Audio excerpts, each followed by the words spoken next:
Okay guys, welcome to the BMG Loft. Today we're going to discuss one of my favorite instruments and how to get the most growl out of it, because most people that play fretless really like the growl you can get from a fretless. And the way I go about it is, first off, the most notorious would be using the bridge pickup, whatever it may be, on your setup, made famous by Jaco. And but the only thing with that is some basses may be passive, or which, I mean, it's still great for that tone and you still get a lot of growl, but there's other ways you can manipulate the sounds to really make it cut through a mix, especially in a live setting and in the studio. And that's what I want to talk about today, because I mean, fretless is one of my favorite instruments, and one of the reasons I like it so much is the growl you can get from it, the mwah, whatever you want to call it. And it's a tone I really have tried to explore and get the most out of. And we'll be using my Lakeland 5-string fretless for this demo. And I'm going to start with the settings flat. It's still active, but everything's flat. I have the bridge pickup on, and we'll just run a couple little things through it and kind of just hear the overall sound of it.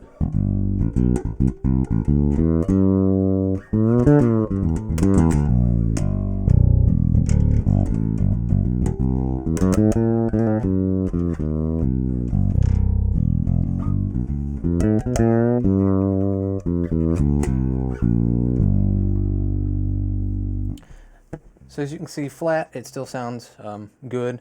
It's got a nice bite to it.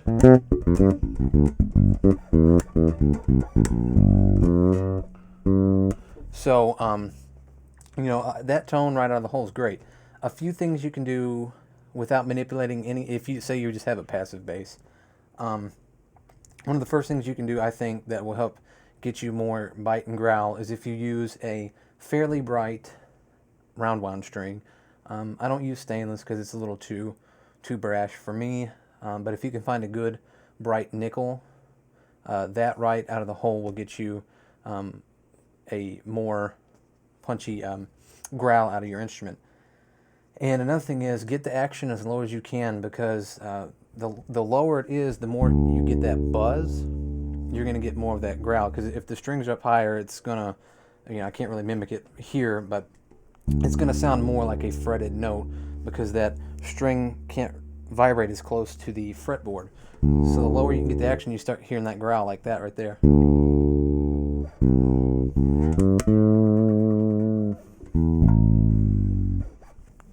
And another thing to help with it too is in your technique.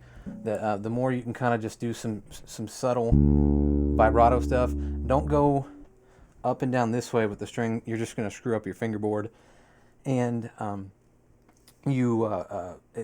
going to get quite the effect of being able to resonate that string back and forth, and it just kind of right along the fretboard.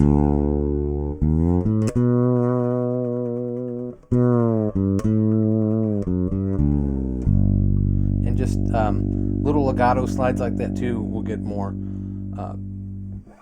growl out of it. And now the next thing is, the biggest thing for me, where I get the most punch and growl out of it, is through EQ. And this has a good active system on it, but when I have the choice of sweeping the frequencies, I take it, and we're going to have a screenshot here. I'm using this SSL EQ. It's one of my favorite from the E series.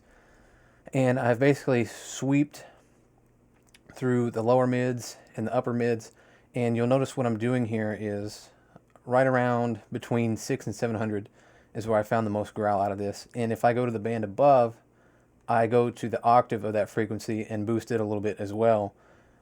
And the result will be this. I'm going to just play a couple phrases with this in and with it out, and I'm going to mute my mic so you don't hear so much string noise.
And as you can hear there, that frequency where you're really bringing out the resonance of the wood, and then doing the frequency just an octave above to bring a little more brightness to that, I think it really opens up a lot of bite and punch to the sound of the fretless. And that's the biggest thing for me is, as long as you have a good low action, a bright enough string, and obviously if you have a decent bass, good tone woods, that's going to help a lot as well. But, just with a decent setup, really finding that mid frequency that allows the tone of the wood to resonate and really envelop as especially with the vibrato, and you just add that octave above as well for a little bit of brightness and sweetness on top. I think it really presents itself as a really nice, bright, punchy growl for fretless. So combine that with the bridge pickup, you should be able to get a pretty punchy, tight, fretless sound. And that is the discussion for today. If you've liked this, please like, share, and subscribe. If you have any questions, comment below. I'll be happy to answer anything. And until next time, guys, keep it grooving.